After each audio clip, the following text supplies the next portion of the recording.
사사기 9장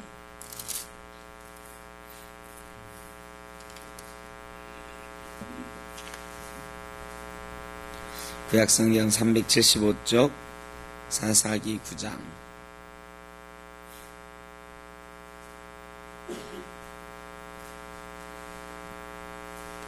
1절에서 15절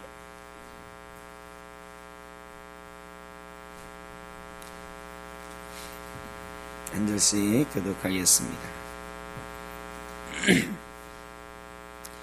여룻바알의 아들 아비멜렉이 세겜에 가서 그의 어머니의 형제에게 이르러 그들과 그의 외조부의 집에 온 가족에게 말하여 이르되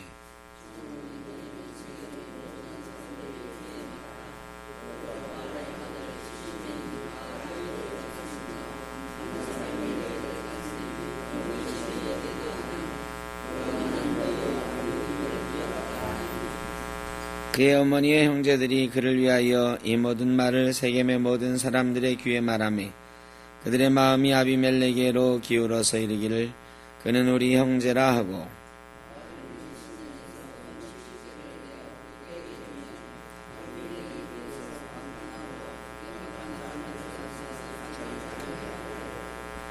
오브라에 있는 그의 아버지의 집으로 가서 여룻바알의 아들 곧 자기 형제 70명을 한 바위 위에서 죽였으되 다만 여룻바알의 막내 아들 요담은 스스로 숨었으므로 남으니라.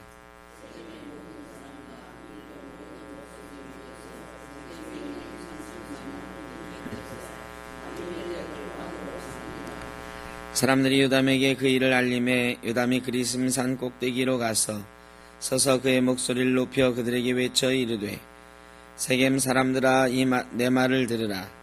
그리하여야 하나님이 너희의 말을 들으시리라.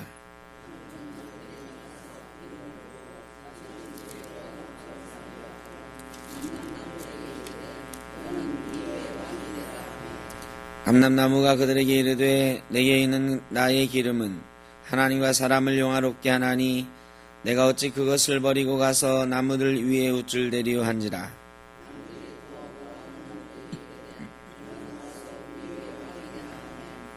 무화과 나무가 그들에게 이르되 나의 단 것과 나의 아름다운 열매를 내가 어찌 버리고 가서 나무들 위에 우쭐대리오 한지라.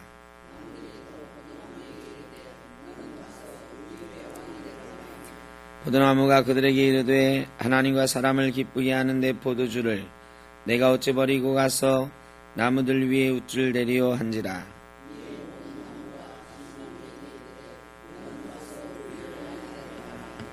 가시나무가 나무들에게 이르되 만일 너희가 참으로 내게 기름을 부어 너희 위에 왕으로 삼겠거든 와서 내 그늘에 피하라. 그리하지 아니하면 불이 가시나무에서 나와서 레바논의 백향목을 사를 것이니라 하였느니라. 아멘. 오늘 말씀은 사사시대에 일어났던 한 비극적인 사건을 말하고 있는데 사사에 관한 이야기는 아닙니다. 하나님이 세운 사사에 관한 이야기는 아니지만 스스로 왕이 되려 했던 스스로 왕이 됐던 한 사람에 관한 이야기지요. 기드온이 큰 승리를 거두고 나니까 백성들이 기드온에게 왕이 되달라고 그랬다고 그랬죠? 그랬더니 기드온이 뭐라고 그랬어요? 기드온에게 왕이 되달라고 그러니까 기드온이 뭐라고 대답했죠? 네? 지난주에 한 건데 기드온이 뭐라고 그랬어요? 생각해내셔야 돼요. 아니 왕이 되주십시오 그랬어.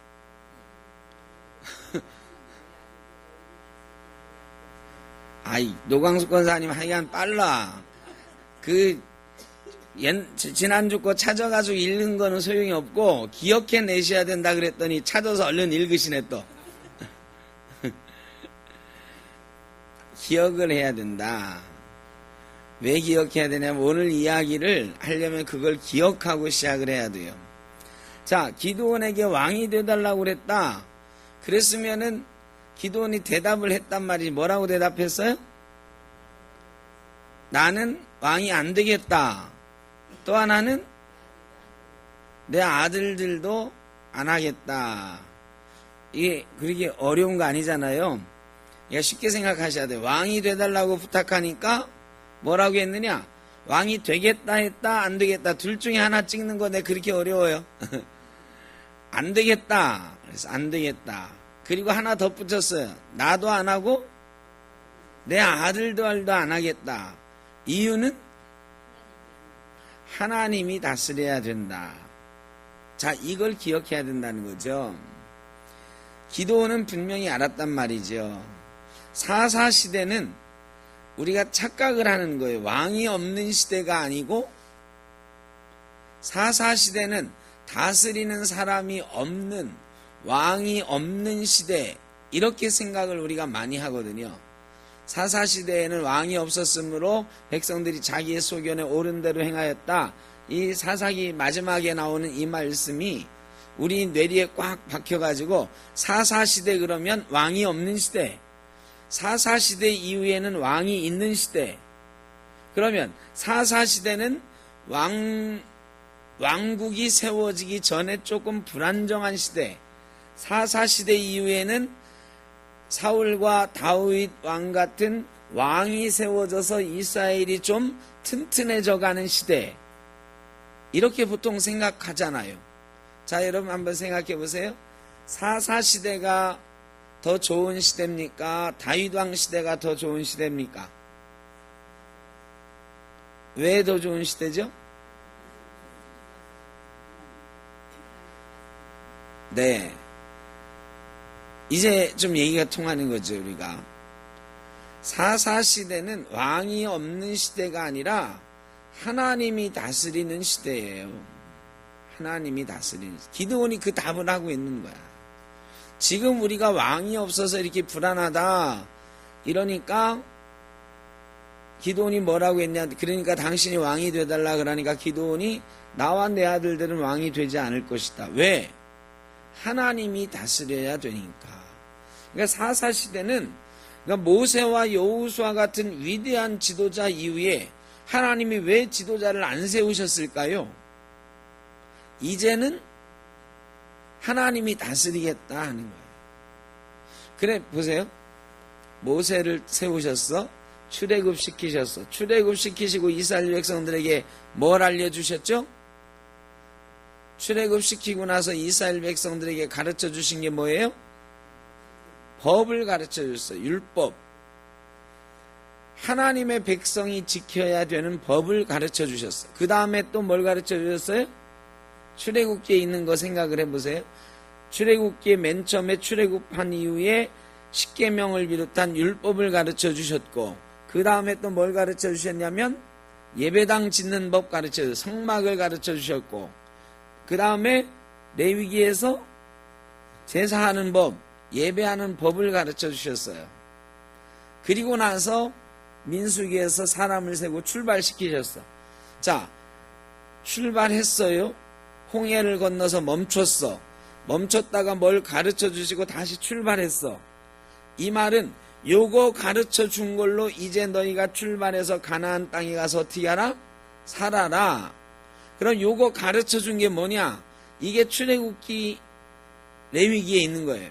출애굽기 19장까지가 애굽에서 출발해서 시내산 도착했을 때까지고, 민수기에서부터 신명기까지가, 민수기 11장인데 정확히 거기서부터 신명기까지가 이제 가나안 땅 들어가기 직전까지예요. 출발하는 거예요. 출발하는 거. 그러면 이 민수기에서 출발하기 전에 가르쳐준 요게 하나님이 가나안 땅 들어가서 너희가 있어야 될 거라고 알려주신 거. 그게 첫 번째는 뭐다? 율법이다. 십계명일단 율법. 너희는 가나안 땅에 가서 이런 법을 지키고 살아야 된다. 두 번째는 성막에서 예배당에서 예배하면서 살아야 된다. 그럼 예배는 어떻게 할까요? 이렇게 해라. 이게 다예요. 그러니까 가나안 땅에서 이스라엘 백성이 필요한 건 뭐냐?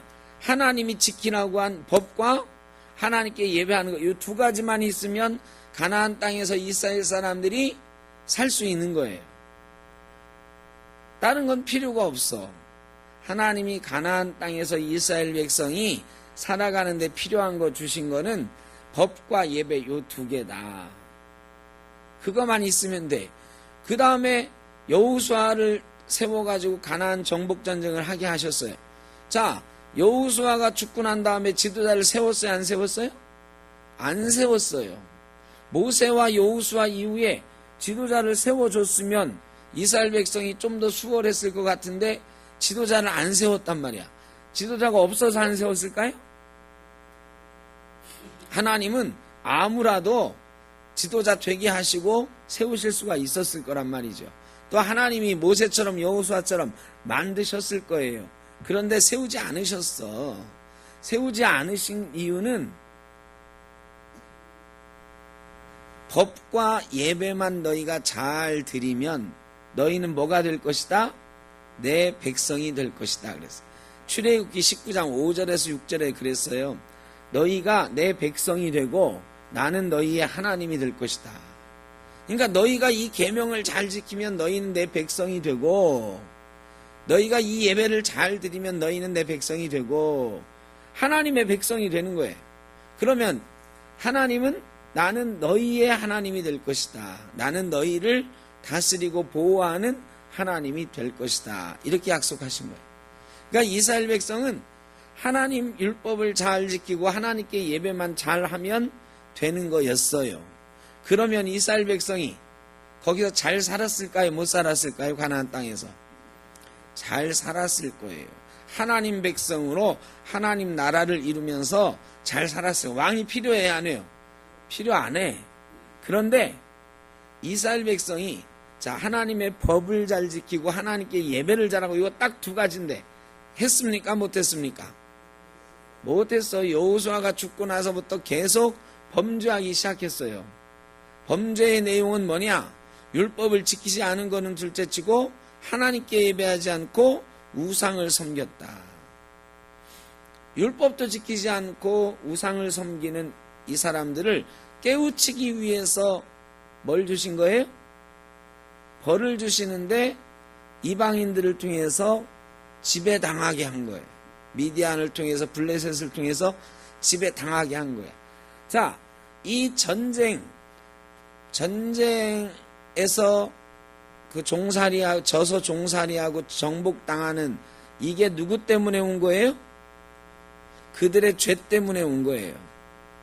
그러니까 그들의 죄에서 돌이켜가지고 하나님께로 돌아가기만 하면 하나님은 그들을 잘 살게 해주시고 하나님이 다스려 주실 거예요. 하나님 백성이 그들은 될 거야. 그들은 역사상 유례가 없는 신정국가의 백성이 될 수가 있었어요. 이게 하나님의 목표셨어요. 그런데 그들이 죄를 짓고 하는 것이 반복되면서 그들은 끝없이 징벌과 회개와 구원, 이 반복되는 사건 속에 있었죠. 기드온 사건도 바로 그런 것란 말이죠. 기드온이 위대한 지도자라서 하나님이 세운 게 아니에요. 기드온을 통해서 이스라엘 백성들을 구원하시고 하나님의 나라로 다시 돌이키시려고 하신 거예요. 그러니까 기드온이 그 답을 해주고 있는 거지 지금. 우리에게 왕이 되십시오 그랬더니 기드온이 뭐라고 그래요? 나와 내 아들들은 너희를 다스리지 않을 것이다. 왜? 하나님의 뜻은 하나님이 다스리는 것, 그게 하나님의 뜻이니까. 하나님이 다스리는 것, 율법을 지키고 예배를 잘 하라는 것. 이거 두 가지만 있으면 되는 거거든요. 그런데 이스라엘 백성들이 기드온이 왕이 되지 않겠다고 하니까 기드온 있을 때는 기드온이 왕은 아니었지만 지난주에 말씀드렸죠? 왕 같은 생활을 했어요. 그리고 왕 같은 역할도 했을 거예요. 기드온이 있는 동안 40년 동안 평안했어요. 그런데 기드온이 죽고 나니까 사람들이 불안해졌어요. 여태까지는 기드온이 있었어요. 기드온은 왕이 되지 않겠다고 그랬지만 왕관을 쓰지 않고 왕궁을 건설하지 않았지만 이스라엘 사람들은 기드온을 뭐라고 생각했을 것 같아요? 왕같이 생각을 한 거지. 그런데 기드온이 죽었어요. 기드온이 죽으니까 사람들이 불안해. 야, 기드온이 죽었으니 이제 누가 우리를 다스려주지? 기드온은 하나님이 다스려야 된다고 그랬는데 이스라엘 사람들 마음속에는 계속해서 그거 가지고는 부족한 거야. 눈에 보이지 않는 하나님이 다스리는 것보다 눈에 보이는 뭐 위대한 지도자가 우리를 다스려주는 게 좋다 이거예요. 좋다. 이게 우리 사람들의 나약함이에요. 나중에 사무엘에게도 계속 그랬거든요. 사무엘에게도 우리에게 왕을 세워주십시오. 이스라엘 백성들은 끝없이 왕을 요구했어요. 왕을 요구한 이유는 왕이 있어야 자기들도 외국의 침략을 안 당한다고 생각을 한 거예요. 그런데 그 나라를 다스리고 지켜주시는 분은 왕이 아니고 누구다? 하나님이다. 이게 하나님 뜻이에요. 그런데 그거를 자꾸 애써 무시하고 눈에 보이는 왕을 찾았다. 눈에 보이는 왕을 찾은 비극적인 결과가 오늘 본문 말씀에 나오는 거예요. 이게 이스라엘 백성들이 결국은 망해가는 이야기죠. 나중에 사울왕을 세우고 다윗왕이 나왔지만 다윗왕처럼 위대한 왕도 있었지만 왕들이 범죄하기 시작하니까 끊임없이 더 큰 범죄를 저질러서 이스라엘이 망하게 되는 거죠. 유대가 망하게 되는 거죠. 이 왕을 세워달라는 것 때문에 결국은 망하게 된 것입니다. 조금은 다른 이야기지만 우리도 살아가는 모습을 보면 그럴 때가 많이 있어요. 박정희 대통령이나 전두환 대통령 평가는 뭐 나중에 역사가 평가를 할 거고 지금도 호불호가 많이 갈리잖아요. 근데 이런 호불호가 갈리지만 어쨌든 독재를 했던 인물들 그게 가능했던 이유는 뭘까 한번 생각을 해봤어요. 온 국민이 다 반대했으면 가능했겠습니까? 안 가능했을 거예요. 가능하지 않았을 거예요. 그런데 왜 가능했을까요? 제가 오늘 본문 말씀을 읽으면서 생각을 해보는 거예요. 4.19 끝나고 나서 나라가 굉장히 혼란스러웠잖아요. 4.19 끝나고 나라가 혼란스러웠어. 근데 혼란스러웠더라도 백성들이 그래 이제 우리가 민주화 되었으니까 우리가 주인이 돼서 이 나라를 잘 세워가야지. 온 국민이 똘똘 뭉쳐서 그런 생각이 있었으면 군사 쿠데타 같은 거 안 일어났을 거다 저는 그렇게 생각해요. 그런데 사람들이 막 혼란하고 그러니까 불안해. 불안하니까 어떤 마음이 들어요? 아유 옛날에 이승만이 독재를 했더라도 꽉 움켜쥐고 할 때는 그래도 이렇게 혼란하지 않았는데 누군가 나타나가지고 꽉 쥐고서 좀 나라를 다스려 갔으면 좋겠다 이런 생각하는 사람들이 생겨나는 거죠. 우리 백성들의 마음이 참 그래요. 연약합니다. 나라가 혼란스러우면 어떤 위대한 지도자가 나타나서 강력하게 나라를 좀 다스려 갔으면 좋겠다 하는 마음이 은근슬쩍 한 구석에 있는 거예요.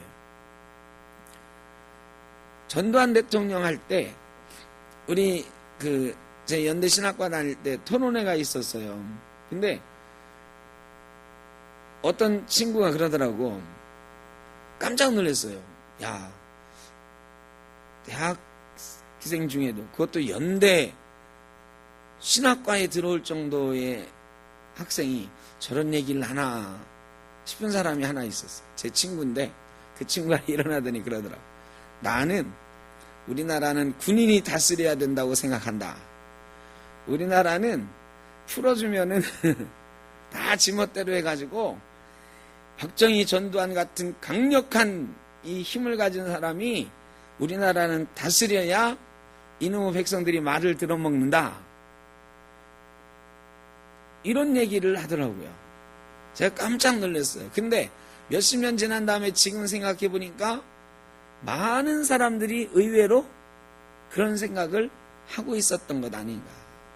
우리나라는 좀 힘 있는 사람이 막 다스려서 백성을 쫙 끌고 가야 나라가 된다. 이런 생각을 했던 것 아닌가. 이스라엘 백성들이 지금 그런 거야. 혼란의 책임이 누구에게 있어요 지금? 자기들에게 있어. 자기들이 법을 안 지키고 하나님의 법을 안 지키고 하나님께 예배하지 않고 우상에게 예배한 거, 이게 자기들 책임인데 그것만 잘했으면 혼란하지 않았을 거예요. 그런데 지금 책임을 누구에게 돌리느냐? 왕이 없기 때문이다. 지도자가 없기 때문이다. 여기에 돌리고 있는 거예요. 우리 백성들도, 사실 우리 백성들이 민주주의를 지키기 위해서 잘했으면 좀 덜 혼란스러웠을 건데 그런 훈련이 없었잖아요 우리한테. 근데 이스라엘 백성들은 훈련이 있었단 말이죠. 시내산에 빡세게 훈련하고 배웠거든. 훈련이 있었음에도 불구하고 그대로 살지 못했던 거죠. 자, 왕을 달라고 하는 이스라엘 백성들의 마음이 이거예요. 이스라엘의 상황이 지금 이거야. 자, 70명의 아들 중에 별의별 아이들이 다 있는 거예요. 자, 70명이 한 부인에게서 나왔을 거다? 아니란 말이죠. 기드온이 40년 다스렸는데 뭐 그 전에 몇 년 더 전에 결혼을 했다고 하더라도 50년 결혼 생활하면서 70명을 한 부인에게서 낳겠어요? 그것도 아들만 70명이니까 딸들까지 치면 100명 이상 될 텐데 그건 불가능하죠. 적어도 한 10명 이상의 부인이 있었을 거다. 자, 10명 이상의 부인들이 있으니까 이 70명이 이복 형제들이 쫙 있는 거란 말이에요. 외갓집도 다 틀려요. 자, 우리 서울에서 임금님이 부인을 얻어가지고 한 10명쯤 후궁을 둬가지고 아들들 한 70명 얻었는데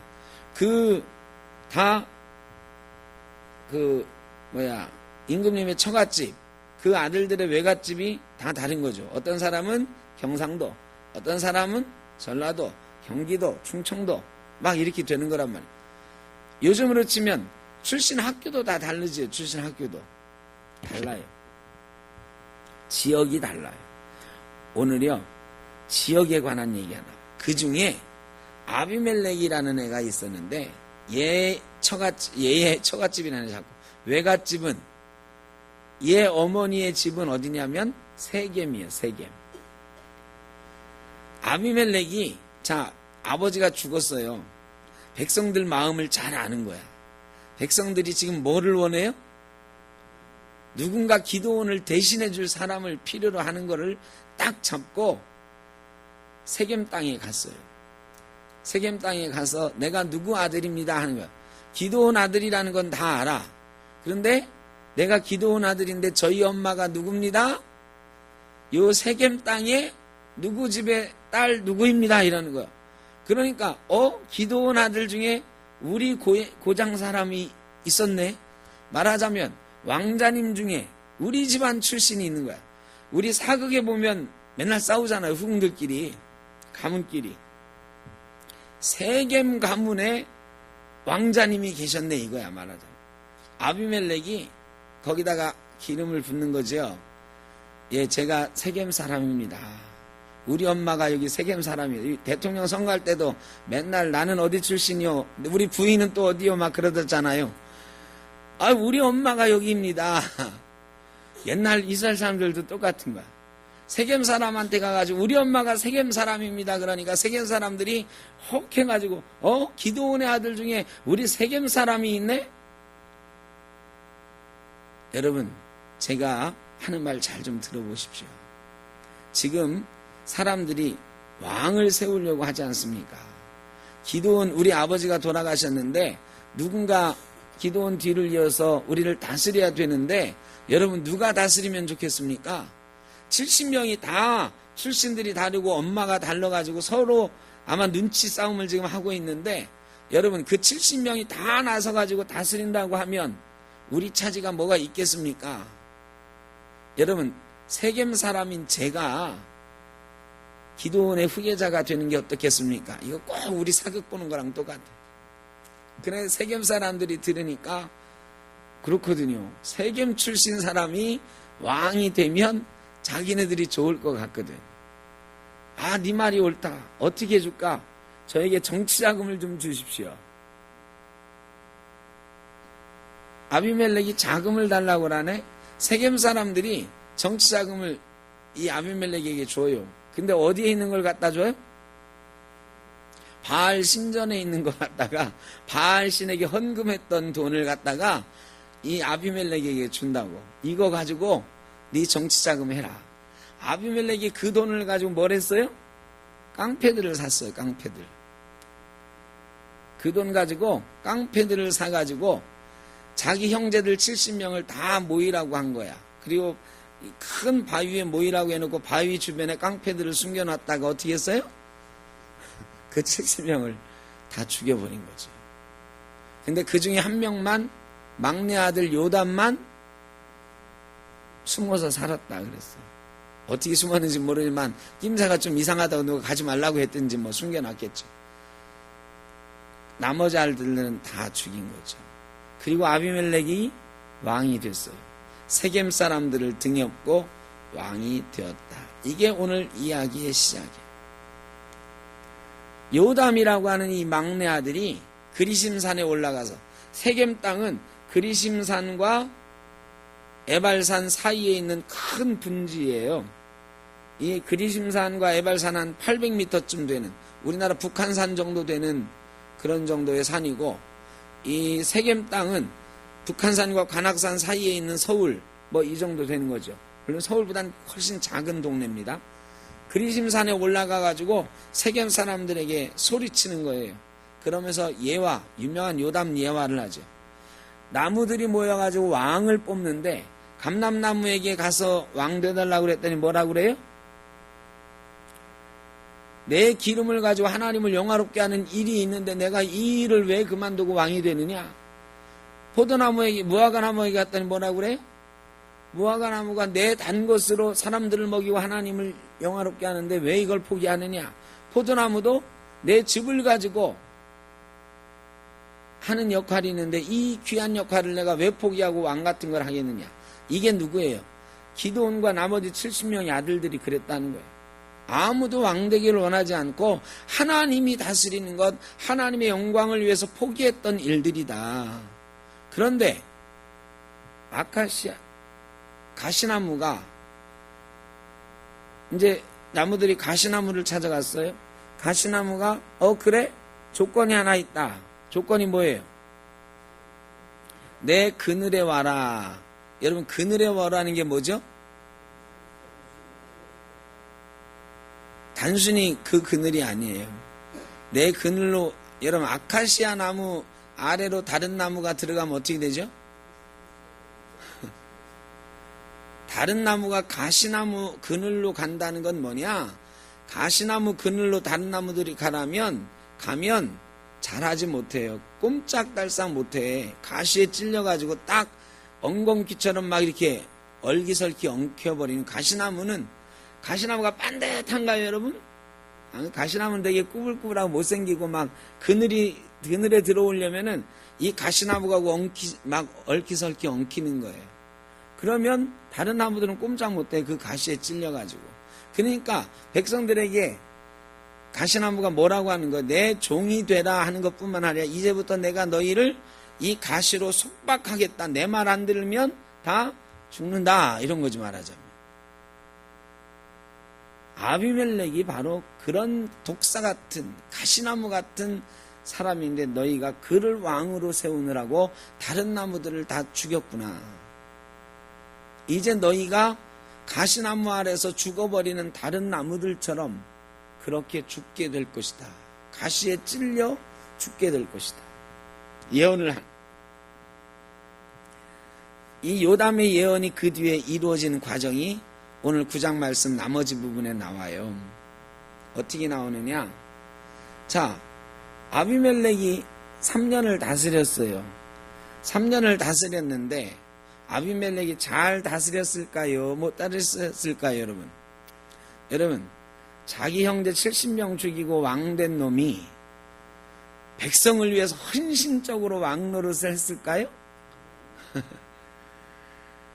그게 남을 위해서 그 정도 헌신할 수 있는 사람이면 그런 짓은 안 하지. 폭군이 되는 거죠. 그리고 폭리를 취하고 백성들을 쥐어짜는 왕이 되는 거죠. 세겜 사람들이 3년을 살아보니까 자기들이 왕 노릇할 줄 알았거든. 이 아비멜렉을 대장으로 세우고 자기들도 이 이스라엘 전체에서 권세를 누리면서 권력을 누리면서 살 줄 알았는데, 권력은 누구 혼자 누리고? 아비멜렉 혼자 누리고, 세겜 사람들은 맨날 뭐만 해? 뒷바라지만 하네, 뒷바라지만. 그래가지고 야, 이거 뭔가 잘못됐다, 이거 우리가 아비멜렉에게 속았다 하는데, 가알이라고 하는 사람이 뿅 하고 나타나요. 이 세겜 사람 중에 가알이라고 하는 사람이 나타나서, 아니 아버지 어머니, 외삼촌 어떻게 된 겁니까? 우리가 왜 아비멜렉 뒷바라지를 하고 있는 거예요? 어디 갔다 온 모양이에요. 그랬더니 이 아버지 어머니가 또 친척들이 막 얘기를 해주는 거지. 아비멜렉이 이렇게 저렇게 해서 그 말이 옳은 것 같아가지고 우리가 그를 왕으로 세워놨는데 어째 좀 우리가 실수한 것 같다. 가알이 그러는 거죠. 내가 있었으면 절대로 그 일을 찬성하지 않았을 겁니다. 저 아비멜렉 먼저 내가 죽였을 건데, 이미 아비멜렉은 큰 세력을 가졌으니 우리가 쫓아냅시다. 그때부터요, 아비멜렉의 세력을 줄이기 위한 방법을 쓰죠. 아비멜렉에게 가는 길을 다 매복을 해가지고 감시를 해. 아비멜렉에게 가는 물건들이 있어요. 이 물건이 뭐겠어요? 각 지방에서 아비멜렉에게 잘 봐달라고 바치는 뇌물 같은 거겠죠. 뭐 좋게 말하면 선물이고, 그 선물들이 아비멜렉을 점점 부자가 되게 하고 힘이 강성하게 하는 거잖아요. 아비멜렉에 가는 길을 매복해가지고 봉쇄해. 그리고 아비멜렉에 가는 물자들을 어떻게 해요? 다 빼앗아 버리는 거예요. 그러니까 아비멜렉에 가는 게 점점 줄어요. 아비멜렉이 야, 이 어떻게 된 거냐? 왜 물자가 점점 주냐? 물어보니까 가알이라는 놈이 그렇게 하고 있다는 거예요. 세겜 사람들이 그렇게 하고 있다는 거예요. 그래서 아비멜렉이 어떻게 해요? 세겜 사람들을 다 쳐들어가서 이제 뭐 전쟁하는 여러 가지 이야기가 나와요. 네 갈래로 나누어서 매복하고 뭐하고, 어쨌든 전쟁에서 아비멜렉이 이겨요. 아비멜렉이 이기고 어떻게 하냐? 세겜 사람들이 아비멜렉을 피해가지고 산 꼭대기로 도망가요. 산 꼭대기에 큰 망대가 있어요. 망대가 뭐냐? 우리나라 산성에 보면, 남한 산성에 보면 수어장대가 있어요. 수어장대. 임금님을 지키는 장군의 이 지휘대, 이런 거예요. 그런 정자 큰 게 있어. 거기에 어마어마한 이 망대가 있는데 세겜 사람 1000명이 거기 들어가서 문을 닫아 걸고, 남한산성 생각하시면 돼요. 남한산성 맨 꼭대기에 있는 고기를 닫아 걸고 1000명이 아비멜렉하고 싸우기로 작정을 하는 거지. 근데 아비멜렉이요, 문 열고 쳐들어가서 싸우는 게 아니라 도끼자루를 가지고 나무를 칩니다. 그리고 따라온 사람들한테 다 똑같이 하라고 그래요. 그리고 그 나무를 그 망대 주변에다가 쌓아요. 그리고 어떻게 했을까요? 불질러버려요. 그래서 1000명이 다 불타 죽어요. 이 세겜 사람이 그렇게 해서 다 죽어버리는 거예요. 요담이 말한 대로 그 아비멜렉의 가시에 찔려서 다 죽게 되는 거죠. 여기까지가 세겜 사람들의 비극이에요. 왕을 선택하고 자기들이 그 왕의 권력을 이용하려고 했던, 얻어 타려고 했던 세겜 사람의 비극이에요. 그럼 아비멜렉은 이제 하나님의 심판이 따르는 거죠. 더베스라고 하는 곳도 아비멜렉이 반대한다 이 소리를 듣고 더베스도 정복하러 가는 거예요. 더베스에도 그런 망대가 있었습니다. 산 위에 망대가 있는데 이번에도 아비멜렉이 그 망대를 정복하려고 하는데, 어떤 여인이 말이죠, 밑에 보니까 아비멜렉이 있거든. 여인이 가진 게 뭐 다른 게 있겠습니까? 우리나라 행주산상이 뭐 가지고 싸웠죠? 돌. 이 여인이 말이죠, 자기가 집에서 들려온 맷돌을 가지고 와가지고 이렇게 해가지고 아비멜렉에게 내려 던졌어요. 정확하게 두개골이 맞아가지고 쪼개져서 아비멜렉이 죽어가면서 자기 부하에게 그러죠. 내가 여기서 죽으면 여자한테 돌 맞아 죽었다고 역사에 기록될 테니까 나를 찔러서 죽여다오. 그래 부하가 자기 아비멜렉을 찔러서 죽죠. 그러니까 여인의 맷돌에 두개골 맞아 깨져 죽은 사람이 아비멜렉이다. 이게 9장에 있는 비극적인 이야기예요. 여러분, 하나님이 다스린다고 하는 게 사사기의 주제예요. 사사기는 왕이 없는 혼란한 시대가 아니라 하나님이 다스리는 신정국가를 하나님이 실험하고 진행하셨던 시대예요. 그런데 사람들은 왕이 없어서 불행한 시대라고 여겼습니다. 우리도 사사기를 볼 때 그렇게 생각하는 경우가 꽤 많이 있어요. 사사기는 다윗 왕국으로 가는 과도기 정도로. 아니에요. 이 시대가 400년이나 가는데요. 400년간 하나님이 왕국을 세우기 위한 과도기로 이런 혼란한 기간을 두셨다고 생각하면 절대 안 됩니다. 이 400년간 하나님은 끊없이 시도를 하신 거예요. 어떤 걸 시도하셨어요? 하나님이 다스리는 나라를 만들어 보기 위해서 하나님이 끝없이 시도하셨는데 사람들의 욕망, 왕에 대한 욕망, 권력에 대한 욕망, 이런 것들이 이 하나님의 시도를 부산시켜가는 거예요.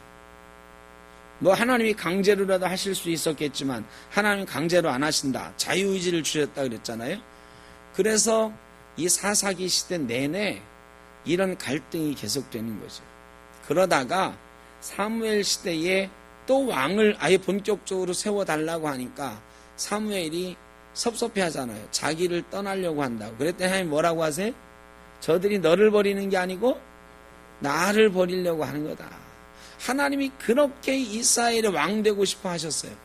하나님이 다스리는 나라를 만들고 싶어 하셨어요. 그런데 눈앞에 보이지 않는 하나님보다 당장 눈에 보이는 힘 있는 존재가 이스라엘 사람들에게 필요하다고 외치다가 400년간 고난의 행군을 하는 거지. 북한 사람들 막 경제적으로 굶을 때 고난의 행군이라고 그랬잖아요. 요번에 김정은이 뭐 그랬대. 다시는 고난의 행군을 하지 않을 것이다. 그런데 하다못해 김정은이도 그 고난의 행군을 한번 겪고 나니까 다시는 하면 안 되겠다 하는데 이 수없는 고통 속에서도 이스라엘 백성은 또 범죄하고 또 범죄하고 또 범죄하는 것입니다. 그러면서 그 범죄한 결과로 나타나는 벌받는 것들을 왕이 없기 때문이라고, 인간의 제도가 잘못됐기 때문이라고 결국은 왕을 요구하는 시대로 가게 되는 거죠. 여러분, 하나님은 우리 눈에 보이지 않습니다. 지금 당장 여기 계신지 안 계신지 의심스러울 때가 많이 있어요. 우리 상황이 어려우면 우리가 그러죠. 하나님 어디 계십니까? 하나님 어디 계십니까? 그런데 하나님은 그런 가운데서 우리를 다스려 가기를 원하시고 하나님의 뜻을 우리 가운데서 이루어 가기를 원하시는 거예요. 그런데 사람들은 계속해서 뭐를 원하느냐? 내 눈앞에 보이는 강력한 힘을 원하는 거예요. 하나님이 계시는 것만으로는 부족해요. 그래서 자꾸 다른 것을 붙잡으려고 하죠. 다른 왕을 세우려고 합니다. 내 마음속에 예수님이 왕이 되시고 하나님이 왕이 되시는 것이 아니라 내 마음속에 다른 것을 왕으로 세워가기를 끊없이 요구하는 것이 우리 사람들의 마음입니다. 여러분은 지금 어떤 왕을 세워가고 계십니까? 하나님을 우리 마음속에 모시고 우리 인생의 왕으로 모시고 계십니까? 아니면 끝없이 다른 것들을 왕 세우려고, 다른 왕이 있어야 내가 살 수 있다고 그렇게 소리치고 계십니까? 다른 왕의 존재는 여러 가지가 있습니다. 대표적인 게 돈이죠, 돈. 돈이 있으면 살만하다. 돈이 있으면 내 인생이 안전하다. 돈이 있으면 내 말년이 평화롭다. 여러분, 과연 그렇습니까? 돈이 있으면 인생의 말년이 평안합니까? 안 그렇다는 거 우리 좀 속된 예화지만 이건희 회장님이 잘 보여주고 있잖아요. 우리나라 제일 부자는 누구예요? 지금도 이건희 회장님이 우리나라 제일 부자예요. 근데 그분은 지금 살았습니까? 죽었습니까? 네? 살아있어요? 죽었어요?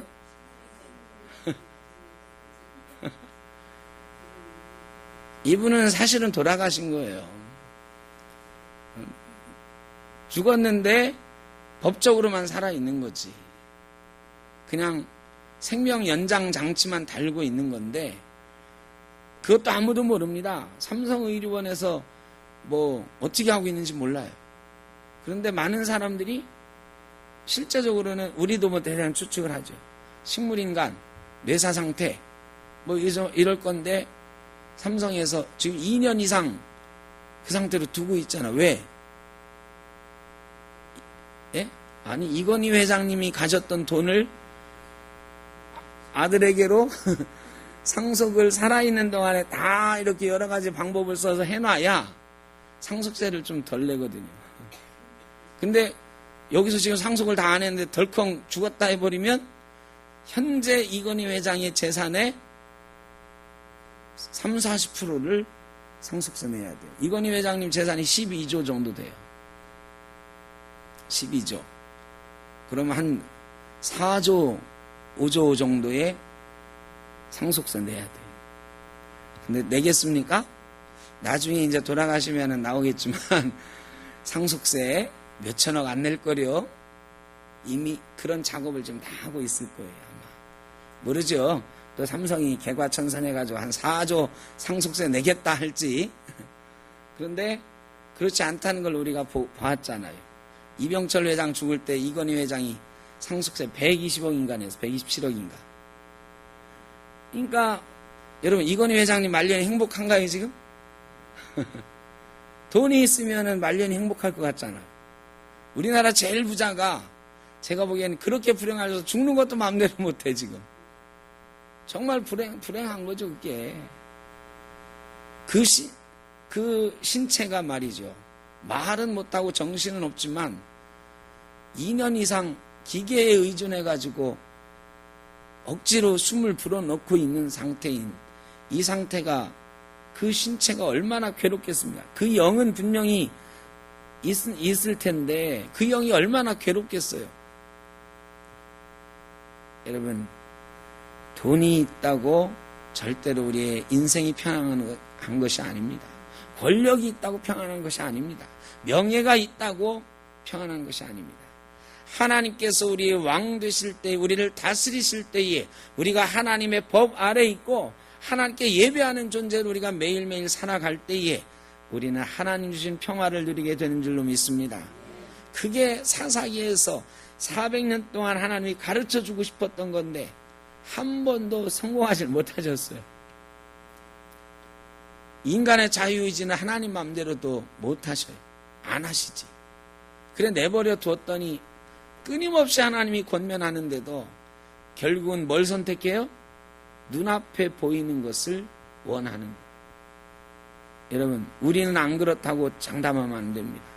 우리도 매일매일 눈앞에 보이는 것 때문에 실수하고 하나님이 왕이라면 하나님이 나를 다스린다면 절대로 해서는 안 되는 말과 행동들 그런 것들을 하면서 살아갈 때가 많이 있어요. 그래도 하나님은 사랑의 하나님, 용서의 하나님으로 우리를 또 용서하고 용서하시지만 언젠가 그 책임은 그 결과는 요담의 예화에서 들려진 것처럼 아비멜렉과 세겜 사람들이 그 결과를 받는 것처럼 우리도 반드시 받게 된다. 저와 여러분이 이 땅에서 하나님을 왕으로 모시고 하나님이 주신 평화와 기쁨을 누려가는 성도가 되시길 주의 이름으로 축원합니다. 기도하겠습니다. 사랑의 주님, 하나님이 우리의 왕이 있을 때 우리가 행복합니다. 하나님을 왕으로 모실 때 우리 인생이 평안합니다. 그럼에도 이걸 잘 알고 있음에도 불구하고 하나님 아닌 다른 것을 의지하려고 하고 하나님 아닌 다른 것을 우리의 왕으로 자꾸 세우려고 합니다. 아버지 하나님, 저희의 이 마음 용서하여 주시고 온전히 하나님의 법을 지키며 하나님께 예배하며 하나님을 왕으로 모시고 하나님의 뜻이 다스리는 그런 인생 되게 하여 주옵소서. 그리하여 참 평화를 누리는 하나님의 백성 되게 하여 주옵소서. 이제는 우리 주 예수 그리스도의 크신 은혜와 아버지 하나님의 무한하신 사랑하심과 성령의 인도하심이 하나님만 왕으로 모시겠습니다. 다짐하며 나아가는 하나님 백성 되기를 소원하는 모든 죄 사랑하는 자녀들 머리 위에, 가정 위에, 일터 위에, 이 나라 이 민족 위에 영원토록 함께 하시기를 간절히 축원하옵나이다. 아멘.